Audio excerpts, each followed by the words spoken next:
What's up, YouTube? It's the Action Figure Grader coming back to you with a quick video. I just thought I'd show you guys a couple of Polish bootlegs that I have sitting in my collection that have not been graded yet. One of them was a recent pickup, this blue Tusken Raider. I picked this up fairly recently off eBay from a seller in Australia. And the other one I've had for a while. I just have not gotten around to getting it graded. And I wanted to talk specifically about these two for a couple of reasons. Not that there's a lot of you out there that are thinking about getting into bootlegs, and specifically Polish bootlegs, but I wanted to talk more about these two because there are fake bootlegs that look just like this or very similar to this that are out there and for sale, even right now on eBay. I've seen them for sale, but the first here, let's talk about both of these. Both of these are unarticulated static bootlegs from the 1980s. This was in the second line of unarticulated bootlegs. The very first line came out in the late 70s. They were considered the first of the Polish bootlegs. But there was a larger second line of unarticulated bootlegs in Poland that came out in the mid-1980s. Really, no one knows exactly when, but anywhere from 1982 to about 1985 or so was when they're believed to kind of had their heyday in Poland. And these are two examples. I think there's 27 total in the unarticulated second series line. I'm going on memory here. I don't have the book in front of me, but anyway, the first one here is the Tusken Raider. Let's take a closer look at him if I can get it to focus better here. Come on, little guy, you can do it. I don't know. It's not focusing very well. I apologize, but basically, this is the unarticulated Tusken Raider. This is a very well-worn version of it, but because this color is blue, it's a metallic blue.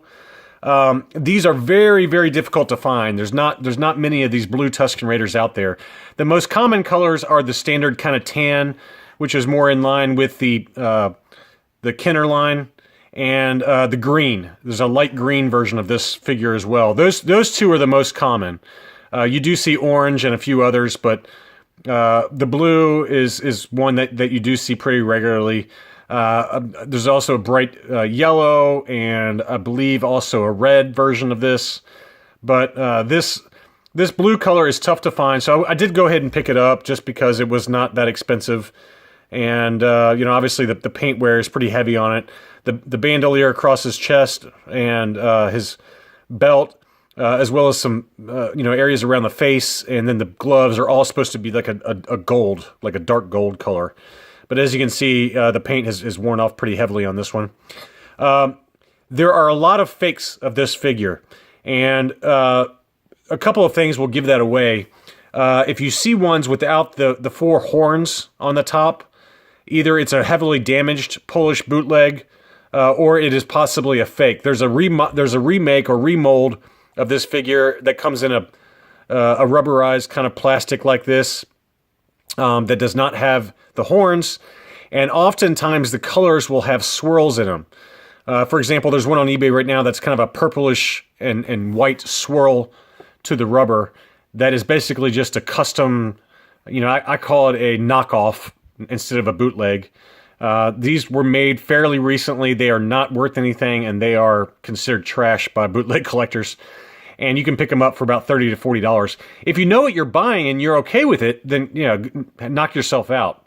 No pun intended with the knockoff comment there. But if you're looking for a true 1980s Polish bootleg Tusken Raider, then you want to avoid those. Anything with kind of swirls in the paint are not vintage. They are just modern knockoffs that are meant to fool people into paying for it. And quite honestly, 40 or 50 bucks should be able to buy you a vintage one, not in great condition, but you should be able to find one. And with the modern knockoffs going for the same price, there's no point in buying that, in my opinion.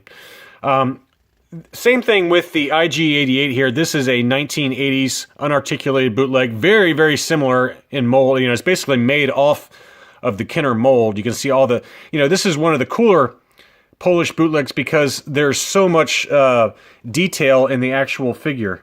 And they're got a little better focus there, but you can see just how great the detail is there. But basically they just took a Kenner figure and molded it directly off of that. And you can see even here around, you know, in the upper chest area on the back. LFL Hong Kong. A lot of people say, you know, when they first see these, it's even got the date stamp there, if I can get it to focus a little better there, but let's try it this way. I'm going to try and get it to focus a little better for you guys here. Hold on one second. There we go. 1980 LFL Hong Kong. And a lot of people see these and they think, well, there's no way that this is a legitimate Polish bootleg, right? That's incorrect. You know, this is one of the few Polish bootlegs that actually has the trademark information, copyright information on the back of the figure. So this is a legitimate one.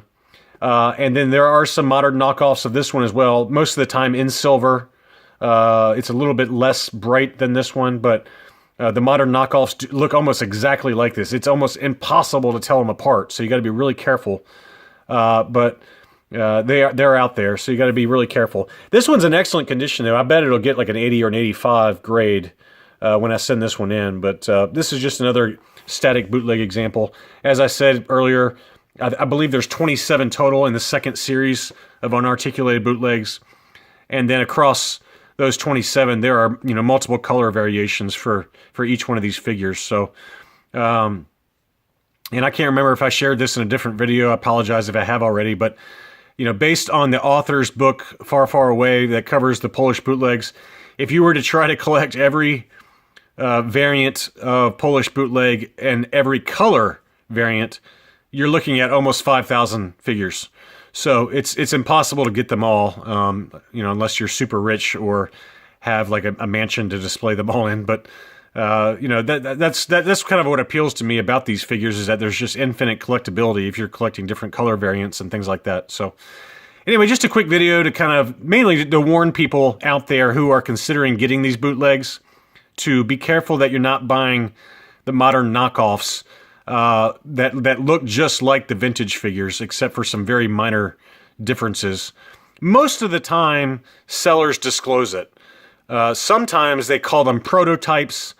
Sometimes they just call them Polish bootlegs. So if you ever have any doubt about a figure, you're welcome, not that I'm an expert by any means, but you're welcome to ask me in the comments below any of my videos, or you can reach out to the collectors, the bootleg and knockoff collectors Facebook group, which is a very well-known group that you know, the members there are very happy to help.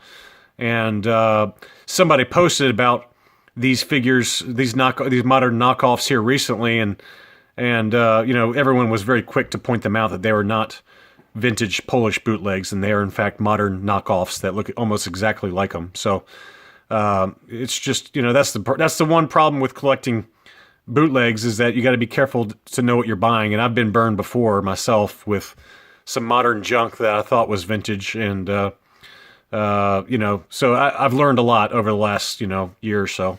Anyway, thanks for watching. That's all I had.